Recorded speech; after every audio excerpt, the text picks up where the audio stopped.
आज मैं आपको एक मज़ेदार कहानी सुनाने जा रही हूँ। एक गांव में द्रोण नाम का एक ब्राह्मण रहता था। भिक्षा मांगकर उसकी जीविका चलती थी।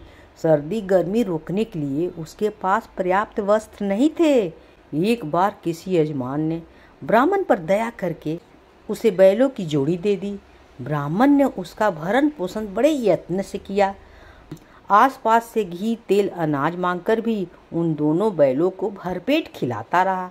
इससे दोनों बैल खूब मोटे ताजे हो गए। उन्हें देखकर एक चोर के मन में लालच आ गया। उसने चोरी करके दोनों बैल को भगा ले जाने के लिए निश्चय कर लिया। इस निश्चय के साथ जब वह अपने गांव से चला तो उसे रास्ते में लंबे लंबे दांत, लाल लाल आंखें, सूखे बालों और उभरी हुई नाक वाला एक भयंकर आदमी मिला। उसे देखकर चोर ने डरते डरते पूछा, तुम कौन हो भाई? उस भयंकर आकृति वाला आदमी ने कहा, मैं ब्रह्मा राक्षस हूँ।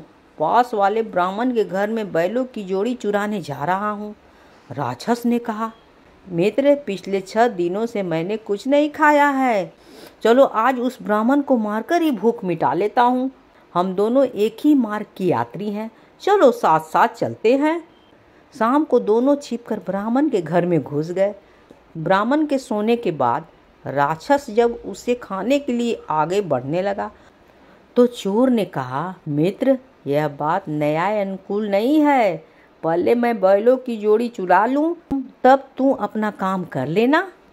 राक्षस ने कहा, कभी बैलों को चुराते हुए खटका हो गया तो और ब्राह्मण जाग पड़ा तो अनर्थ हो जाएगा। मैं भूखा ही रह जाऊंगा। इसलिए पहले मुझे ब्राह्मण को खा लेने दो, बाद में तुम चोरी कर लेना। चोर ने उत्तर दिया, ब्राह्मण की हत्या करते हुए यदि ब्राह्मण बच गया और जाग कर उसने रखवाली कर दी तो मैं चोरी नहीं कर सकूंगा। इसलिए पहले मुझे अपना काम कर लेने दे। दोनों में इस बात पर कहासुनी हो गई थी। शोर सुनकर ब्राह्मण जग उठा। उसे जगा हुआ देखकर चोर ने ब्राह्मण से कहा, ब्राह्मण, यह राक्षस तेरी जान लेने लगा था। मैंने इसके हाथों से तेरी रक्षा कर दी है, समझे? राक्षस बोला, ब्राह्मण, यह चोर तेरे बैलों को चुराने आया था। मैंने तुझे बचा लिया है। बातचीत में ब्राह्मण सावधान हो गया।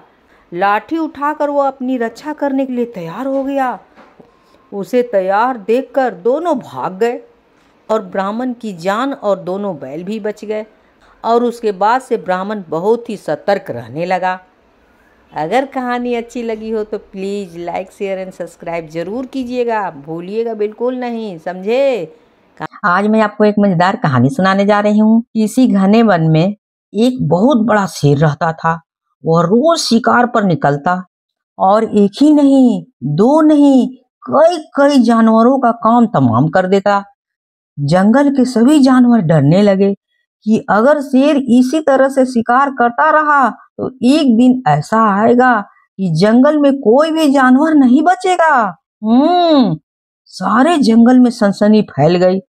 शेर को रोकने के लिए कोई न कोई तो उपाय करना जरूरी था। एक दिन जंगल के सारे जानवर इकट्ठा हुए और इस प्रश्न का विचार करने लगे। अंत में उन्होंने तय किया कि वे सब शेर के पास जाकर उनसे इस बारे में बात करें।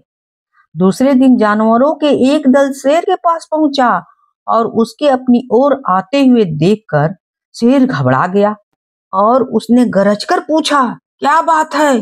तुम सब यहाँ क्यों आ रहे हो? जानवर दल के नेता ने कहा, महाराज, हम आपके पास निवेदन करने आए हैं। आप राजा हैं और हम आपकी प्रजा। जब आप शिकार करने निकलते हैं तो बहुत जानवर मार डालते हैं। आप सबको खा भी नहीं पाते हैं। इस तरह से हमारी संख्या कम होती जा रही है। अगर ऐसा ही होता रहा तो कुछ ही दिन में जंगल में आपके सिवा और कोई नहीं बचेगा, समझे? प्रजा के बिना राजा भी कैसे रह सकता है? यदि हम सभी मर जाएंगे तो आप भी राजा नहीं रहेंगे और आप भी मर जाएंगे बिना खाए पिए। इसलिए हम चाहते हैं कि आप सदा हमारे राजा बने रहें। आपसे हमारी विनती है कि आप अपने घर में ही रहा करें। हर रोज स्वयं आपके खाने के लिए एक जानवर भेज दिया करेंगे, और क्या। इस तरह से राजा और प्रजा दोनों ही चैन से रह सकेंगे। शेर को लगा कि जानवर की बात पे सच्चाई है और सच्ची बात बता रहा है। उसने पल भर सोचा, फिर बोला, अच्छी बात है, मैं तैयार हूँ। मैं तुम्हारे सुझाव को मान लेता हूँ, लेकिन याद रखना, अगर किसी भी दिन तुमने मेरे खाने के लिए पूरा भोजन नहीं भेजा तो मैं जितना जानवर चाहूंगा मार डालूंगा, समझे? जानवरों के पास तो कोई चारा नहीं है, इसलिए उन्होंने शेर की शर्त मान ली और अपने अपने घर चले गए। उस दिन से हर रोज शेर के खाने के लिए एक जानवर भेजा जाने लगा। इसके लिए जंगल में रहने वाले सब जानवर में से एक जानवर बारी बारी से चुना जाता था। कुछ दिनों के बाद खरगोश की बारी भी आ गई। शेर के भोजन के लिए एक नन्हे से खरगोश को चुना गया। वह खरगोश जितना छोटा था उतना ही चतुर भी था। उसने सोचा, बेकार में शेर के हाथ मरना मूर्खता है, अपनी जान बचाने का कोई न कोई उपाय तो अवश्य करनी चाहिए, और हो सके तो कोई भी ऐसी तरकीब ढूंढनी चाहिए जिसे सभी को मुसीबत से सदा के लिए छुटकारा मिल जाए। आखिर उसने एक तरकीब सोच ही लिया। खरगोश धीरे धीरे आराम से शेर के घर की ओर चल पड़ा। जब वह शेर के पास पहुंचा तो बहुत देर हो चुकी थी। भूख के मारे शेर का बुरा हाल हो रहा था। जब उसने सिर्फ एक छोटे से खरगोश को अपनी ओर आते देखा तो गुस्से से बौखला उठा और गरजकर बोला, किसने तुम्हें भेजा है यहाँ? एक तो छोटी सी पीसी जैसी हो, दूसरे इतनी देर से आ रहे हो। जिन बेवकूफों ने तुम्हें भेजा है मैं उन सबको ठीक करूंगा। एक एक का काम तमाम न किया तो मेरा नाम भी शेर नहीं। नन्हे खरगोश ने आदर से जमीन पर झुककर कहा, महाराज, अगर आप कृपा करके मेरी बात सुन ले तो मुझे या और जानवरों को दोष नहीं देंगे। वे तो जानते हैं कि एक छोटा सा खरगोश आपके भोजन के लिए भरपूर नहीं होगा, इसलिए उन्होंने 6 खरगोश भेजे थे। लेकिन रास्ते में हमें एक और शेर मिल गया, उसने 5 खरगोशों को मार कर खा गया है, समझे? यह सुनते ही शेर दहाड़कर बोला, क्या कहा तुमने? दूसरा शेर?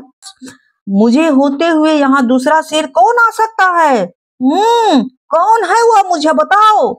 तुमने उसे कहाँ देखा है? महाराज, वह तो बहुत ही बड़ा शेर है, खरगोश ने कहा। वह जमीन के अंदर बनी हुई एक बड़ी सी गुफा से निकलता था। वह तो मुझे ही मारने जा रहा था, पर मैंने उससे कहा, सरकार, आपको पता नहीं कि आपने क्या अंधेर कर दिया है। हम सब अपने महाराज के भोजन के लिए जा रहे हैं, लेकिन आपने उसका सारा खाना खा लिया है। हमारे महाराज ऐसी बातें सहन नहीं करेंगे, वे जरूर ही यहाँ आकर आपको मार डालेंगे, समझे? इस पर उसने मुझसे पूछा, ये कौन है तुम्हारा राजा, बताओ जल्दी से। मैंने जवाब दिया, हमारा राजा जंगल का सबसे बड़ा शेर है। हाँ महाराज, मेरे ऐसे कहते ही वह गुस्से से लाल पीला होते हुए बोला, बेवकूफ, इस जंगल का राजा सिर्फ मैं हूँ। यहाँ सब जानवर मेरी प्रजा हैं, मैं उनके साथ जैसा चाहूँ वैसा कर सकता हूँ। जिस मूर्ख को तुम अपना राजा कहते हो वह चोर को मेरे सामने हाजिर करो, मैं उसे बताऊंगा कि असली राजा कौन है। महाराज, इतना कहकर उस शेर ने आपको लिवा ले आने के लिए मुझे भेजा है यहाँ पर। खरगोश की बात सुनकर शेर को बड़ा गुस्सा आया और वह बार बार गरजने लगा। उसकी भयानक गरज से सारा जंगल दहलने लगा। मुझे फौरन उस मूर्ख का पता बताओ, शेर ने दहाड़कर कहा। जब तक मैं उसे जान से मार न दूं, मुझे चैन नहीं मिलेगी। बहुत अच्छा महाराज, खरगोश ने कहा, मौत ही उस दुष्ट की सजा है। अगर मैं बड़ा और मजबूत होता तो मैं खुद ही उसके टुकड़े टुकड़े कर देता। चलो रास्ता दिखाओ। शेर ने कहा, फौरन बताओ किधर चलना है। इधर आइए महाराज, इधर। खरगोश रास्ता दिखाता हुआ शेर को एक कुएं के पास ले गया और बोला, महाराज, वह दुष्ट शेर जमीन के नीचे किले में रहता है, जरा सावधान रहिएगा, किले में दुश्मन खतरनाक होते हैं। मैं उसे निपट लूंगा। शेर ने कहा, तुम यह बताओ कि वह कहाँ है? पहले मैं जब उसे देखा था तब वह तो यहीं बाहर खड़ा था। लगता है आपको आते देखकर वह किले में घुस गया है। आइए मैं आपको दिखाता हूँ।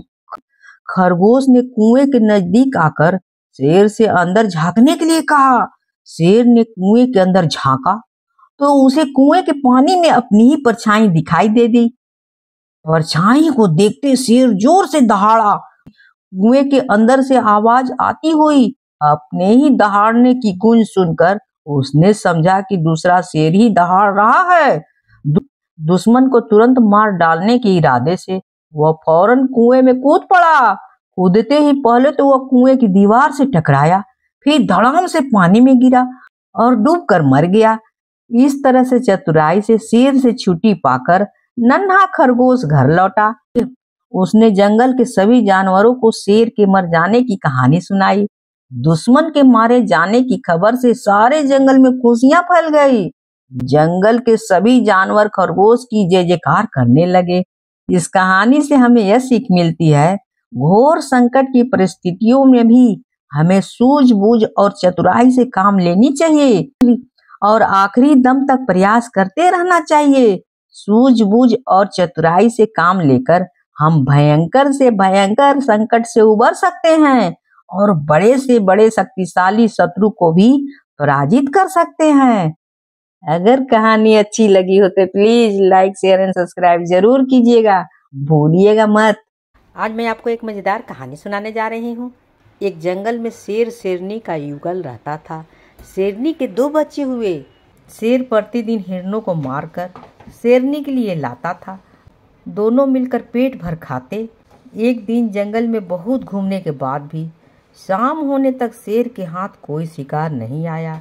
खाली हाथ घर वापस आ रहा था तो उसे रास्ते में गिद्दड़ का बच्चा मिला। बच्चे को देखकर उसके मन में दया आ गई। उसे जीवित ही अपने मुख में सुरक्षा पूर्वक लेकर वह घर आ गया और शेरनी के सामने उसे रखते हुए बोला, प्रिय, आज भोजन तो कुछ नहीं मिला है। रास्ते में गिद्दड़ का बच्चा खेल रहा था, उसे जीवित ही ले आया हूँ। तुझे भूख लगी है तो इसे खाकर पेट भर ले, कल दूसरा शिकार ले आऊँगा। शेरनी बोली, प्रिय, जिसे तुमने बालक समझकर नहीं मारा, उसे मारकर मैं कैसे पेट भर सकती हूँ? मैं इसे बालक मानकर ही पाल लूंगी, समझ लूंगी कि यह मेरा ही तीसरा बच्चा है। गिद्दड़ का बच्चा भी शेरनी का दूध पीकर खूब पुष्ट हो गया और शेर के अन्य 2 बच्चों के साथ खेलने लगा। शेर शेरनी तीनों को प्रेम से एक समान रखते थे। कुछ दिन बाद उस वन में एक हाथी आ गया। उसे देखकर शेर के दोनों बच्चे हाथी पर गुर्राते हुए उसकी ओर लपके। गिद्दड़ के बच्चे ने दोनों को ऐसा करने से मना करते हुए कहा, यह हमारा कल शत्रु है, उसके सामने नहीं जाना चाहिए। शत्रु से दूर रहना ही ठीक है, समझे? यह कहकर वह घर की ओर भागा। शेर के बच्चे भी पीछे हटकर लौट आए। घर पहुंचकर शेर के दोनों बच्चे ने माँ बाप से गिद्दड़ के बच्चे के भागने की शिकायत करते हुए उसकी कायरता का उपहास किया। गिद्दड़ का बच्चा इस उपहास से बहुत क्रोधित हो गया। लाल लाल आंखें करके और ओठ को फड़फड़ाते हुए वो उन दोनों को जली कटी सुनाने लगा। तब शेरनी ने उसे एकांत में बुलाकर कहा कि इतना प्रलाप करना ठीक नहीं है, वे तो तेरे छोटे भाई हैं, उनकी बात को टाल देना ही अच्छा है। गिद्दड़ का बच्चा शेरनी के समझाने बुझाने पर और भी भड़क उठा और बोला, मैं बहादुरी में, विद्या में और कौशल में उनसे किसी बात में कम नहीं हूँ। जो वे मेरी हंसी उड़ाते हैं, मैं उन्हें इसका मजा चखाऊंगा। मैं उन्हें मार डालूंगा, समझे? यह सुनकर शेरनी ने हंसते हंसते कहा, तुम बहादुर भी है, विद्वान भी है, सुंदर भी है, लेकिन जिस कुल का तेरा जन्म हुआ है उसमें हाथी नहीं मारे जाते हैं। समय आ गया है कि तुझसे सच बात बता देनी चाहिए। तू वास्तव में गिद्दड़ का बच्चा है। मैंने तुझे अपना दूध पिलाकर पाला है।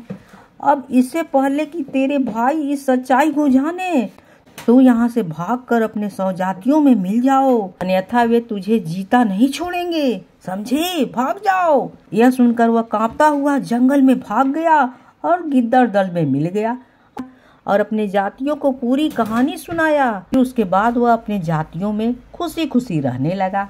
अगर कहानी अच्छी लगी हो तो please like, share and subscribe जरूर कीजिएगा, भूलिएगा बिल्कुल नहीं। कहानी होती है समाप्त।